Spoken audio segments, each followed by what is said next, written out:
You are going. Yeah, I'm just getting my thoughts together real quick. That's fine.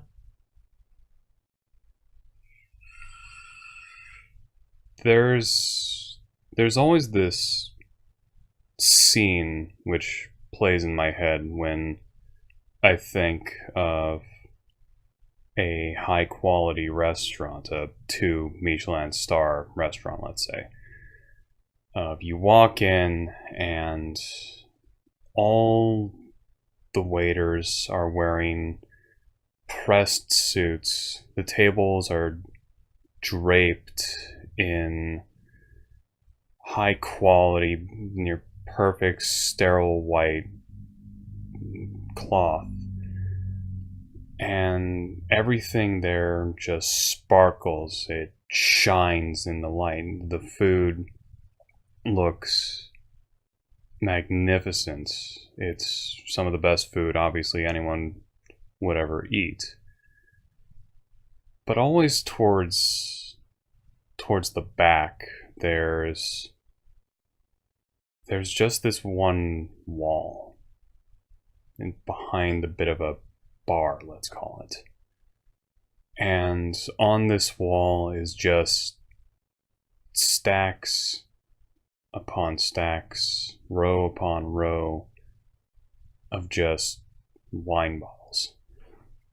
And at each one of the chairs there's a little booklet, just a plain kind of not manila, but kind of off-white booklet. You open it up and it just lists what the wine is, what winery made it, the vintage, and the price, and that's it. And inevitably, when you sit down at this place, at this bar, you're looking through the booklet going, what am I looking at? Inevitably, a person walks over dressed in even finer clothing than any of the wait staff. And he engages you. Hi, how are you? What can I do for you today? And he starts talking you through each item on the list. And you start going, and finally you settle after question upon question, enough questions to make 20 questions look like a joke. You settle on a wine, a bottle of wine. Let's say it's, I don't know, a 2009 Cabernet Sauvignon from this vinter in Sonoma Valley.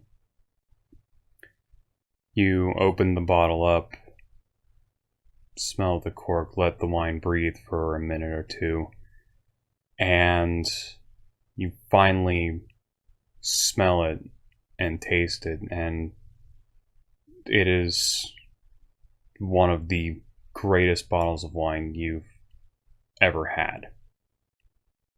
And this part of the scene sticks with me more than I think any of the food could, or any of the waitstaff could, because of this one person, this person behind the bar who guided you through it to finally tasting this alchemy. And the question always arises, how did this guy know what this was? How did he know what this would taste like? How was he, through a process of yes or no questions, did he arrive on something you never thought you needed or in fact wanted? And yet you can't say you regretted it. That man, this person, I should say, was a sommelier.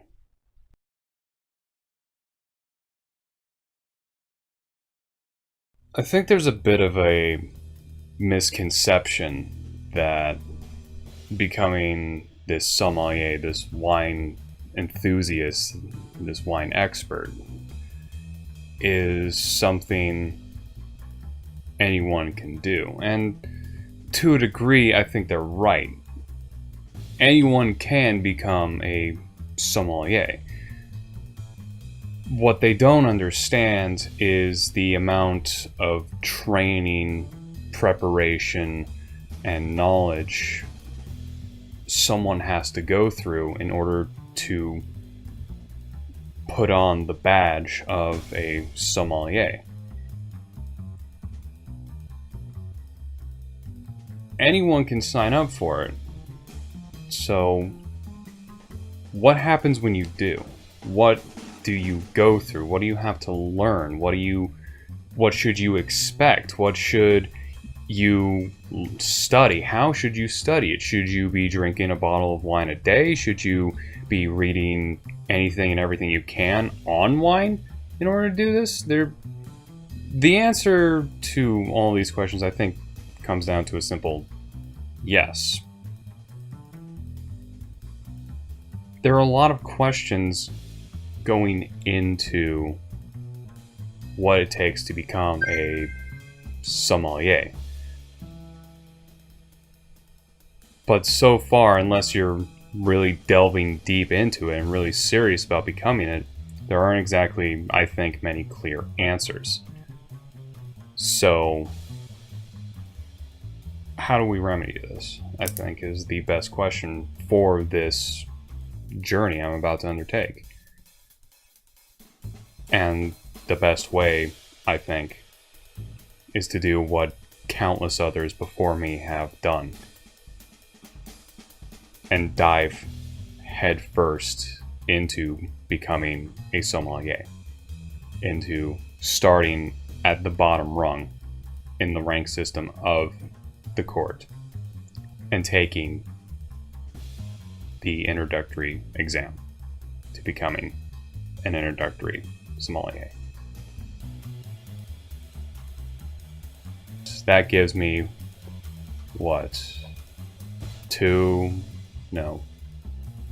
roughly 2 months to thrust as much knowledge as I can about wine into me as humanly possible.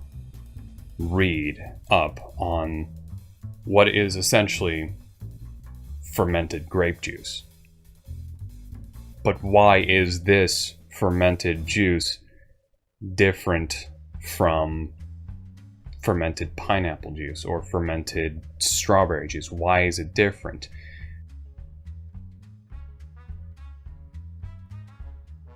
Now, I don't expect to be able to read every single one of these in about a month and a half's time. That's just not possible.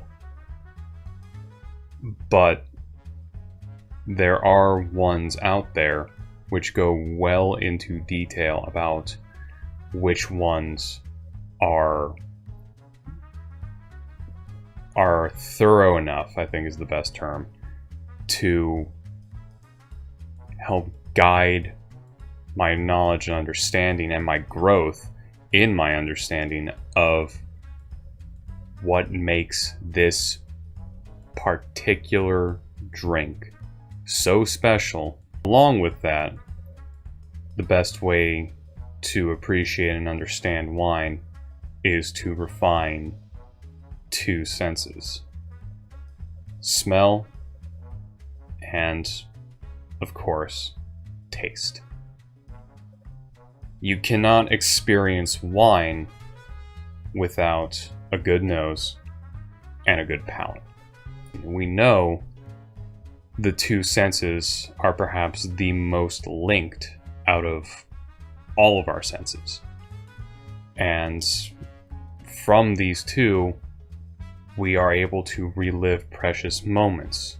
We smell a certain aroma, and we are reminded of perhaps a simpler time or a happier time. We taste something and for just a few moments perhaps, it gives us a few moments of euphoria, of just pure bliss as we absorb it. So, oh boy, I'm gonna need to get a few more bottles of wine for my apartment. Oh dear. The biggest thing I think people misunderstand about wine is it's not just the study of the drink itself. It's the study of our history. You look back thousands of years to the time of the ancient Greeks, to the time of the ancient Romans, throughout medieval times, and the one common element, or one of the common elements, is wine. The ancient Greeks made this. They had a god devoted to it. The Romans, being so easily able to absorb Greek culture, took that along, and they took the winemaking process from the Greeks, which they then put into the province of Gaul, which is now modern-day France. France, becoming a full nation during the medieval period, was constantly at war with England, who wanted their wine because it was safer to drink than water. Throughout history, wine and beverages like it have always been there. The study of wine, the understanding of it, is, by extension, another study into human history. And to fully understand ourselves, we need to understand our history. And I want that. I want to understand what's come before, why it's come before, how it happened.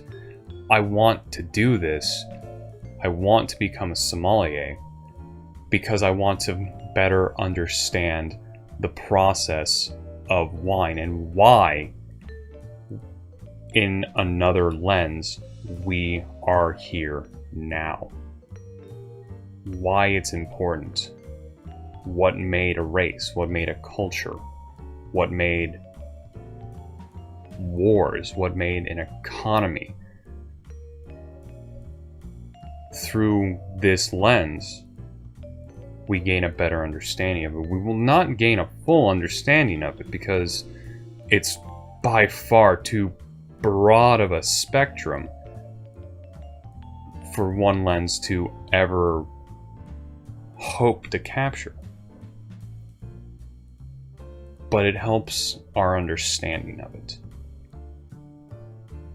And that's what's so fascinating about it. Because this simple little drink has helped transform a nation, in the nation of France. I think it's well safe to say. But it has also helped transform the lives of so many people and the lives of so many nations. And that's why I think it's important to study this, to understand it, and to dive headfirst into becoming a sommelier. As I'm learning in my studies of wine before this exam, I'm going to be sharing my knowledge and my study with everyone. I'm going to be going into what makes wine, what goes into it, how it's fully made, why it's made the way it is, what effects certain things can have on it, small things, and detailing what's fully going on within these tiny little berries that grow on a vine.